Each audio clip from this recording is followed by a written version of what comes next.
Hi, I'm Brendan and I'm here at PAX 2017 with Stef from SMG Studios, the creators of Death Squared. Just quickly tell us, who is SMG Studios? Have you done anything before?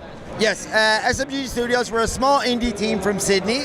We're around 15 to 20 people right now. SMG is a part of Soap Creative, but we're kind of like an indie games branch of Soap Creative.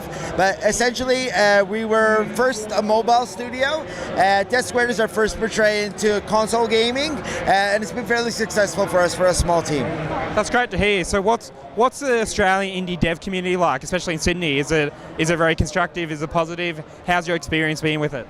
It's actually fantastic to be part of it. It's a very rewarding role to have a say in the indie game community and the growth of the indie game community. The game itself actually came from Global Game Jam, which is essentially I don't know if you know what it is, it's a 72-hour game jam where you come up with a concept and a theme, and the base of the game actually came from that.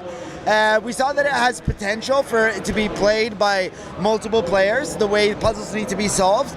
There's a sequential aspect to it, that the levels need to be solved in a certain way, like a certain amount of steps together with some twists here and there to it. But we also wanted to make the story effective, like make you feel for the spots and make it go through. You know, we're slightly inspired by, standing on the shoulder of giants, stuff like Portal 2 and those games, and we wanted to kind of give them a hat tip. The game changes quite a lot between 1, 2, or 4 players, so to say. If you were to play it on your own, it's quite a challenge. If you were to play it with somebody, it's great. And 4 players just generally party mode. And that's good that there's so many different aspects to the way to play a single game. And we appreciate that. And for our price, we find that it's very effective to give them so many levels. A lot of people ask us if, hey, are the levels procedural? No, they actually need to be designed a specific way so that they can be solved a specific way. So each one has spit and polish until we get it perfect feeling right.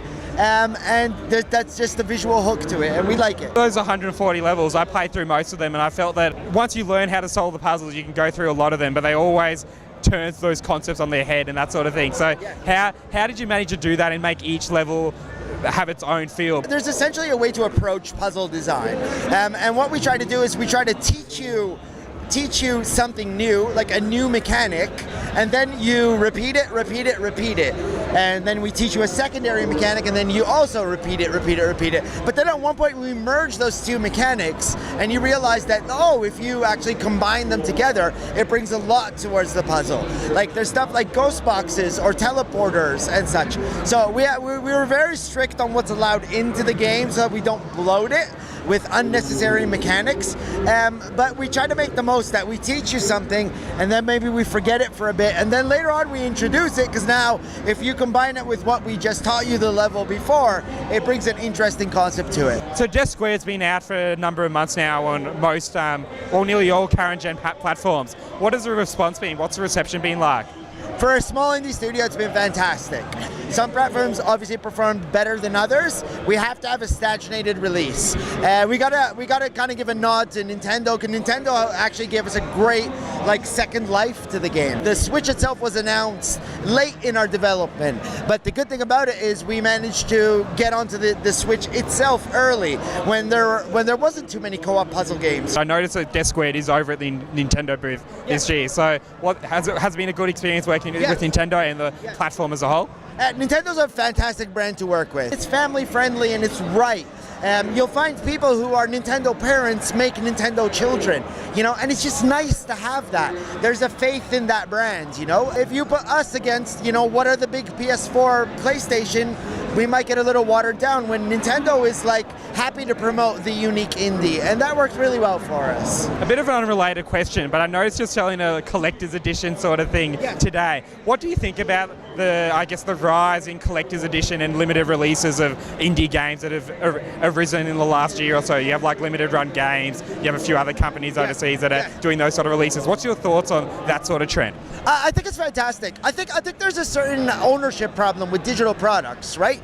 This is the equivalent of MP3s than vinyl. You know, you might own an album just because you heard it on Spotify, but do you actually own an album? That's not the deal.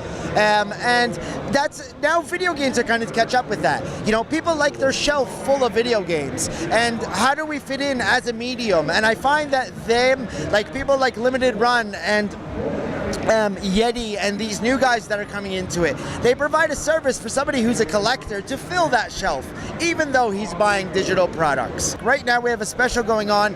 EB Games is going to sell 500 of Death Squared as a boxed unit, and that's just nice to have, and there's a certain ownership to it. Like Nintendo users, for example, want something on their shelf because they're collectible in itself, when maybe other platforms there's not a necessity. Like I might grab a Titanfall or an Overwatch, but I've never seen an Overwatch box like on a shelf.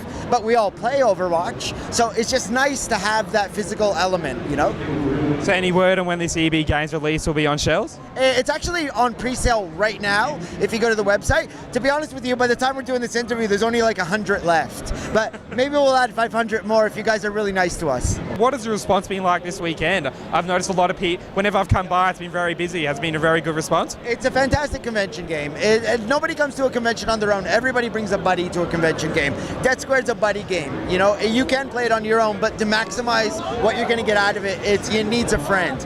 And besides that, you get this element of I can combine 4 strangers and they can play together, and by the end of it, they'll feel like friends. Well, thanks for talking to us today, Stef. So Death Squared is out now on most platforms. I very much think you should pick it up. I loved it, so please pick it up. Thank you. Nice to meet you.